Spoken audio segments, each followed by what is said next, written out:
Manchester City are looking serious right now. If you're not paying attention, time to open your eyes maybe. Welcome back to the City Ramble. If you are new, make sure to be subscribing to the channel. Plenty of videos, you're not going to want to miss them. Get involved in the Discord as well. Leave a like on this video whilst you're down there. And yeah, 9 games unbeaten for City. What a run this has turned out to be. Haven't lost a game since before the September international break. Going back quite a bit now. Obviously, came back after the most recent international break with a win against Everton, backed it up away from home to make it 2 wins and 1 draw from the opening 3 Champions League matches this season. City looking decent, looking good, don't get me wrong, not looking perfect, but they are inside the top 8 as things stand, which is where City need to be because you want to avoid those playoffs.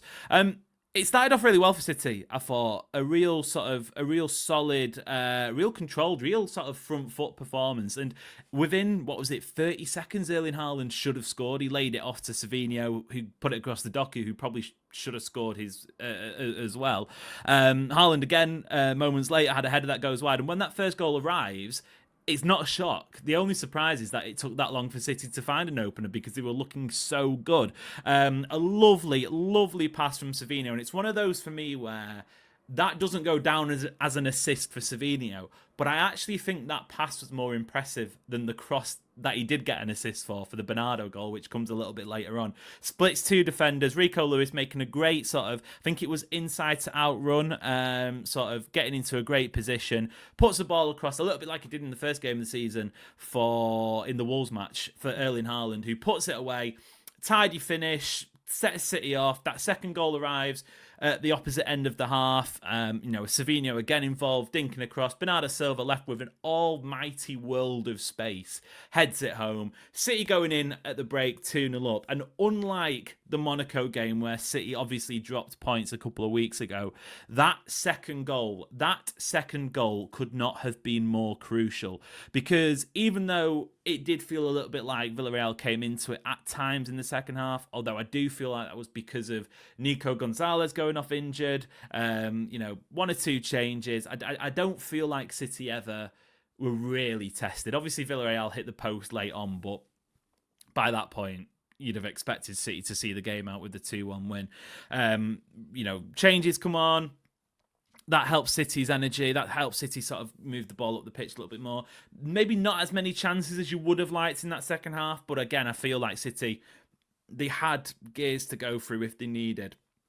And obviously, I feel like, playing a little bit within themselves and not overexerting, because you don't want to burn yourself out. People speaking about perfect performances and, dominating for 90 minutes, getting 4 or 5 goals. Yeah, that'd be nice. And I'm pretty sure soon enough, City will have a game where those chances continue to go in and they get the rub of the green a little bit more. Keeper made a few good saves in this Villarreal game, but you don't want to.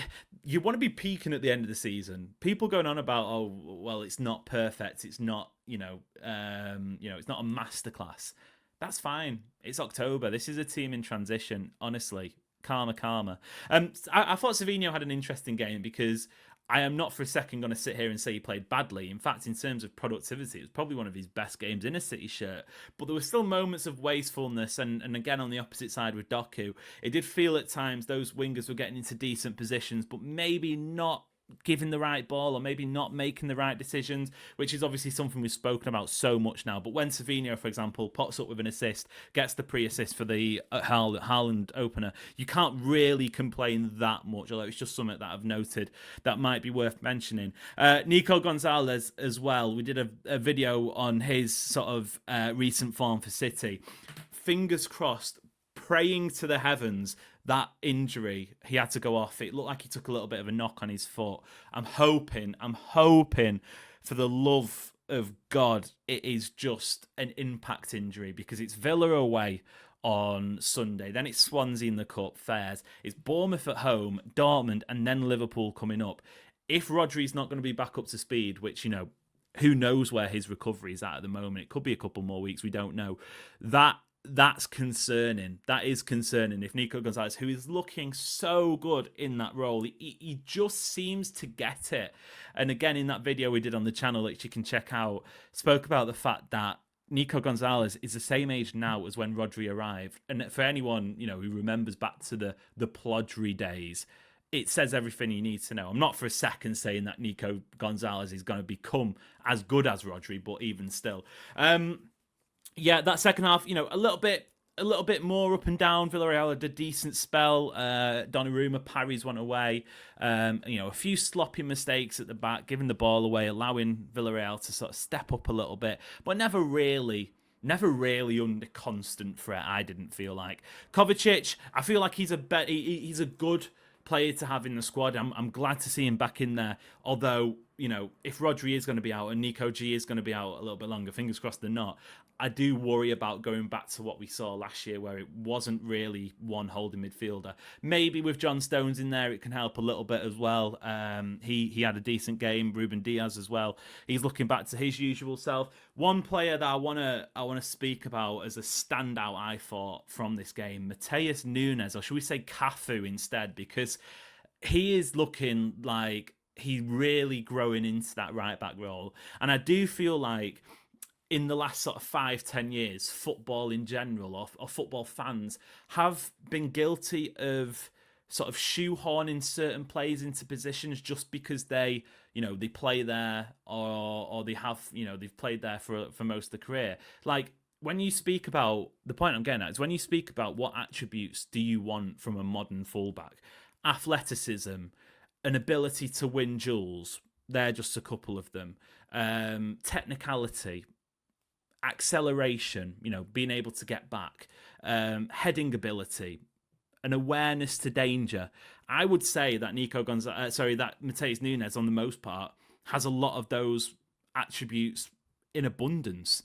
There was some stats, some numbers from his performance against Villarreal. Just have a listen to this. Matheus Nunes completed 97 of his 99 passes, registered 110 touches. He made 11 passes into the final third. He recovered possession on 3 occasions, and he won 4 of his 5 ground duels. You pay 60 million quid for a fullback with those attributes, with those qualities. City have, don't get me wrong, he was obviously signed as a midfielder, but it isn't a fluke when Guardiola's done it with Delph, he's done it with Zinchenko. There is obviously something that just clicks. I don't know what it is. We do speak about Pep wanting 11 midfielders on the pitch at one time. That maybe helps it a little bit, but I don't feel like he looks out of place. The one issue that Matheus Nunes will always have, and we've seen it enough times now, is that bozo moment. Brighton away, for example, where he tries to play volleyball. Something like that.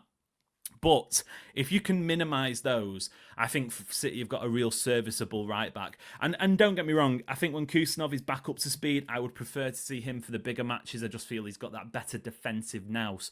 But I said it at the start of the season, 80% of the matches, if not 90% of the matches City play this season, Matheus Nunes will be a more than good enough option at right back, which is why I didn't feel like City needed to rush out, panic buy a right back for the sake of having it, give them a 3 or 4 year contract. Maybe in a couple of years you sat there going a little bit like we were with Akanji before he left in the summer. Why are we still stuck with him? He'd plugged a gap, but we're not able to get him off this long contract. Blah, blah, blah, blah, blah. Look, maybe Nunes isn't the ideal option, but right now I think he genuinely adds something to this team. He knows how to combine with Erling Haaland. He's got plenty of assists for him. I think he was the most assist maker behind Savinho for Haaland last season, and he is growing into that role. And yeah, in terms of City in the Champions League this season, I don't think you can call City a dark horse. I absolutely don't think City are favourites by any capacity. There's still a lot of work for City to do. But when you've got Donnarumma at one end of the pitch and at the opposite end of the pitch, you've got Erling Haaland, sometimes what happens in the middle of the park might not be as relevant. Obviously, you need everyone to be pulling in the same direction, and I do feel like the green shoots are starting to be seen from City. But you've got 2 game winners there. And when you've got 2 game winners, football becomes very easy. That's why they paid the big bucks. Don't get me wrong. I'm not saying that City, have stumbled across a hidden gem or anything like that. But they are, I feel like, 2 players who are made for this competition. Do I think City right now are going to be the champions of Europe? Probably not. Do I think they can be? Yeah. I genuinely do. I genuinely think City have an opportunity this year where maybe you look across the rest of Europe. Obviously, PSG got a thumping win against Bayer Leverkusen. Inter Milan are looking good. I know a lot of people thought they would drop off. They've scored 9 goals. They've conceded 0. Although I don't know necessarily if they've had the toughest of fixtures in the Champions League this season. They've got Napoli at the weekend, which is a big game. They played. They've played Union Saint-Gilloise and Slavia Prague so far in the Champions League. They've got a decent run. They've got Kairat Almaty. They've got Atletico Madrid. They've got Liverpool as well at San Siro. That's an interesting one. So they've got some tough matches to come, but I don't think they're necessarily... I would fancy City against them, I'm not going to lie. Obviously, you've got Arsenal who are looking really good. They're looking really solid. They've got 9 points from 9, but we've seen City cause Arsenal problems earlier this season. Borussia Dortmund are up there. Bayern Munich, again, they're looking good, but when push comes to shove in the quarterfinals, the semi-finals, they've had the bellies tickled in recent years. Barcelona, Real Madrid, obviously always in the conversation. The point I'm getting at is I think City can be in that conversation. I really do.